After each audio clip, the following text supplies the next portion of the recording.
Once upon a time there lived a wealthy lord. He owned forests and fields, farms and meadows. Upon his land worked hundreds of peasants, poor men and women who owned no land, and who depended on him for a living. Now the Lord was a haughty and arrogant man, proud of his wealth and riches. He would have nothing to do with the peasants.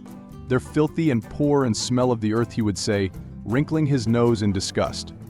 He would not let any of them come near him. One evening, after a long day of work in the Lord's fields, a group of peasants sat chatting with each other outside their huts.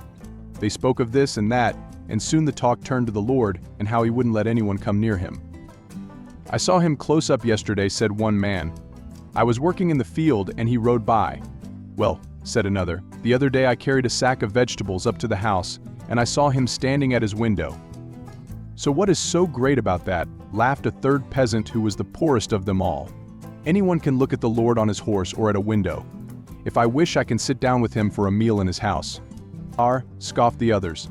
"Sit down with him for a meal indeed, and that too in his house. You'll never do that. The minute he sees you, he'll order his servants to throw you out." Then they began calling him a liar and laughing at him. "I'm not a liar," said the third peasant. "I can dine with the Lord if I so desire." "All right then," cried the others. "If you can sit down with him for a meal in his own house, we'll give you 3 sacks of wheat and 2 bullocks. And if you don't, then you will do all that we tell you to do for a year." "Well then, get that wheat and those bullocks ready," cried the third peasant. "Tomorrow I will dine with the Lord." Next day, at noon, when it was close to the rich lord's lunchtime, the peasant walked up to his house. The Lord's servants saw him coming and rushed out to chase him away. "Wait, wait," cried the peasant. "I have some good news for your master." "What is it?"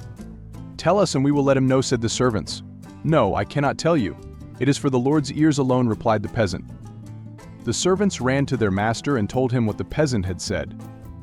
"The peasant hasn't come to ask me for anything, but says he has some good news for me," mused the Lord to himself. "Maybe it will be something useful, something that will make me even richer. Perhaps I should speak to the fellow." So he ordered his servants to show the peasant in. The servants let the peasant into the house and to the Lord. The Lord looked at him in distaste and asked, "What is this good news that you have for me?" The peasant glanced at the servants and said, "What I have to say is for your ears alone, my lord." The Lord frowned, but now he was curious. What did this peasant have to tell him that was so secret and so important? He ordered the servants to leave them alone. The peasant waited till he was alone with the Lord, then leant forward and asked in a whisper, "Tell me, my lord, what would be the price of a piece of gold as large as a horse's head?" The Lord stared at him. "Why do you ask me that?" he asked. The peasant looked over his shoulder to make sure they were absolutely alone and whispered, "I have my reasons." This made the Lord very curious indeed. Why did a poor peasant, dressed in rags and smelling of the fields, want to know the price of gold? It wasn't as though he had any gold to sell. Or did he? Maybe he has dug up some buried treasure. Yes, thought the Lord, that must be it. The fellow must have found some buried treasure and wants to keep it a secret. He would have his secret out of him, see if he didn't. After all, he was the Lord, and the fellow was only a poor peasant. The Lord put on a kindly voice and asked again, "Tell me, my good chap, why do you want to know the price of gold?" The peasant made a sad face and sighed, "If you don't wish to tell me, my lord, I will ask someone else. And now I must go, because my lunch is waiting for me at home." The Lord's eyes glittered with greed. He couldn't let this fellow go. No, he must get that gold for himself. He said as pleasantly as he could, "Why must you hurry home for lunch, friend? I'm about to have lunch too. Why don't you join me?" And he called his servants and ordered them to lay the table for lunch. "Ask the cook to serve us his finest dishes and bring out my most expensive vodka," he commanded. "My dear friend must have the best." The servants laid the table for lunch at once and served the peasant and their master with the finest foods and drink. The Lord looked after the peasant as though he was an honored guest, piling his plate with food and making sure his glass was never empty. "Eat and drink your fill, my dear friend," cried the Lord. The peasant did not refuse and ate and drank as much as he could. At last the peasant had eaten and drunk his fill. He sat back with a contented sigh. The Lord rubbed his hands greedily together and said, "So now, friend, run and get me that piece of gold the size of a horse's head. I'll know what to do with it. Hurry, and I'll give you a loaf of bread for it." The peasant stood up. "No, my lord," he replied, "I can't bring you the gold."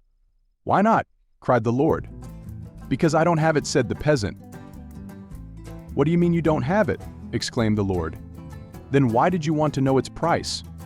"Oh, I was curious, that's all," replied the peasant. The lord flew into a rage. He turned bright red and shrieked and yelled and cursed. "Get out of my house, you fool," he shouted. The peasant looked him steadily in the eye and replied, "I am not a fool, my lord. I've had an excellent meal and a good laugh at your expense. What's more, I've won 3 sacks of wheat and 2 bullocks from my friends." A fool could not have done all that, and he walked out of the lord's house, a big grin on his face.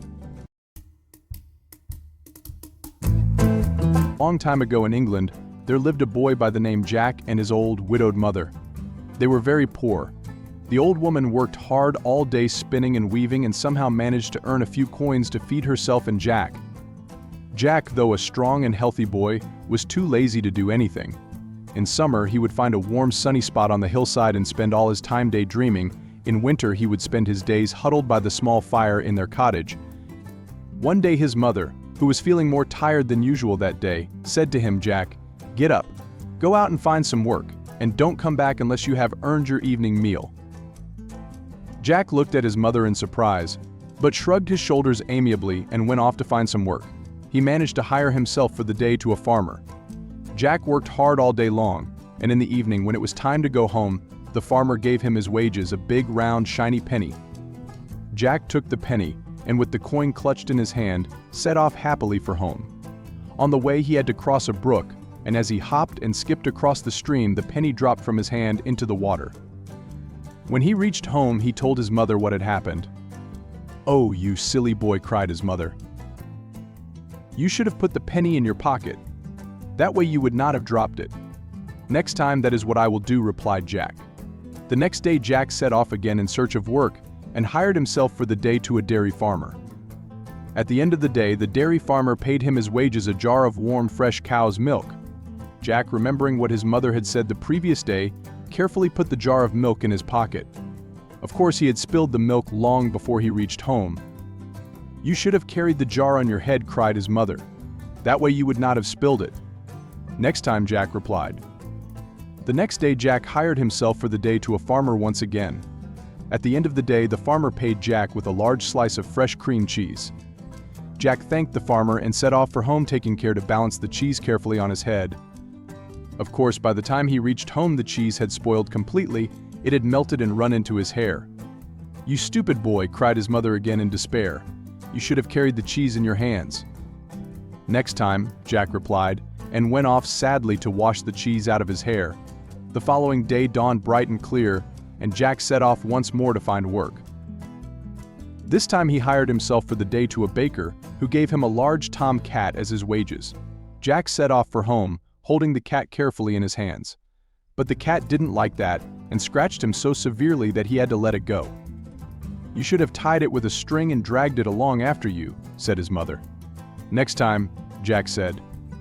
The next day Jack went out again and found work for the day with a butcher, who paid him generously with a large shoulder of mutton. Jack tied the mutton carefully with a string and dragged it along after him all the way home. Of course, by the time he reached home, the meat was completely ruined. His mother looked at him sadly. "You should have carried it on your shoulder," she wept, holding her head in her hands. Jack patted his mother soothingly on her shoulder and replied, "Don't cry, mother. Next time I will remember to carry it on my shoulders."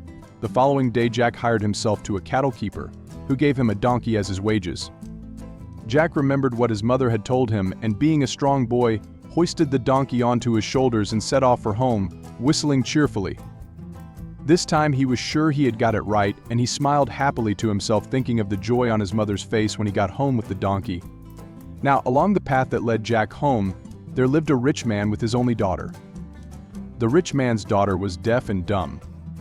She had never laughed in her life, and the doctors had declared that she could not be cured unless she laughed. The rich man had tried everything to make her laugh. He had called upon the most famous jesters and clowns of the day and promised them handsome rewards, but to no avail. The girl didn't laugh at all. At last, in despair, he had declared that he would give half his fortune and his daughter in marriage to any man who made her laugh. Many had tried, but none had succeeded. That evening, as Jack passed by, the rich man's daughter was standing at her window. She stared at Jack with surprise. Was that really a donkey he had on his back? As he came closer, she saw that it was indeed, and the sight of the poor animal on the young man's back, its legs flailing helplessly in the air, struck her as so comical that she burst out laughing and instantly became able to speak and hear. The rich man, overjoyed that his daughter was well again, kept his promise and married her to Jack. So Jack became a rich man himself and lived in a large house with his wife. He brought his mother to live with them, and she spent the rest of her days in comfort and ease.